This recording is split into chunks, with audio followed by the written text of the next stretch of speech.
Asda stocks South American beef, a first look at the brand new John Deere Forage harvesters, and your chance to tell the nation exactly what goes on in farming. This is Your Week in Farming with me, Farmers Guardian's online editor, Emily Ashworth. We are going to start with the story about Asda.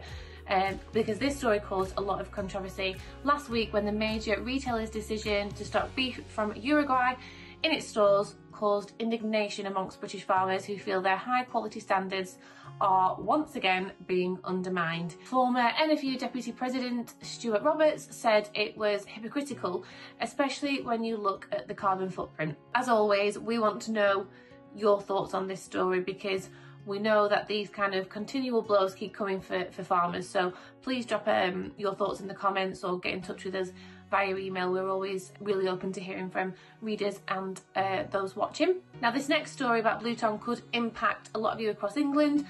Livestock Auctioneers Association Executive Secretary Chris Dodds has warned farmers could lose businesses over the new Bluetongue movement rules.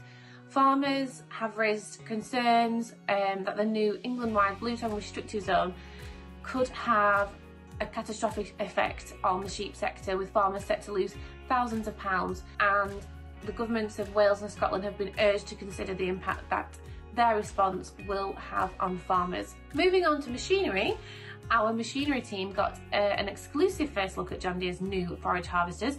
I'm not going to say too much because I'm going to leave you in the capable hands of James and Toby on the FG machinery team. There's a fantastic video on YouTube. You can also head to the Farmers Guardian website to read the full and in-depth review with some fantastic pictures. But the FG verdict overall was pretty positive, so go and check that out. We have a fantastic blog from top Scottish shepherdess Emma Gray. Now, she reflected on the Asda beef scandal this week, but it says it prompted her to think about whether they could sell their beef direct. However, it would require shipping stock to the mainland. They would then have to find an organic accredited slaughterhouse as well as an organic accredited butcher and then get that beef back to the mainland. So she questions why legislation makes it so hard for farmers and seems to be intent on increasing food miles when it really shouldn't be that difficult. Emma writes for FG every month online, so make sure you head over to the Farmers Guardian website to find out how you can become a member and get Emma's blog and much more, all of these stories straight to your inbox.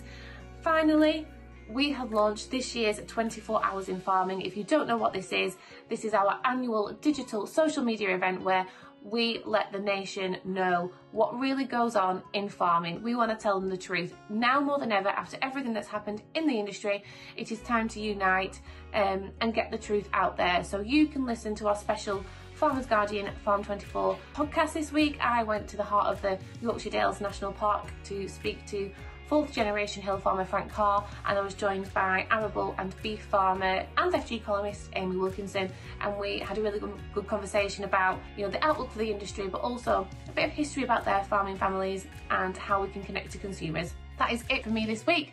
I'll be back again next week, but in the meantime, don't forget to check out how to become part of the Farmers Guardian community. We've got a podcast dropping every Friday, but we also have our daily podcast, Farming in 5, so you can keep up to date on all the latest news and headlines. Thank you very much.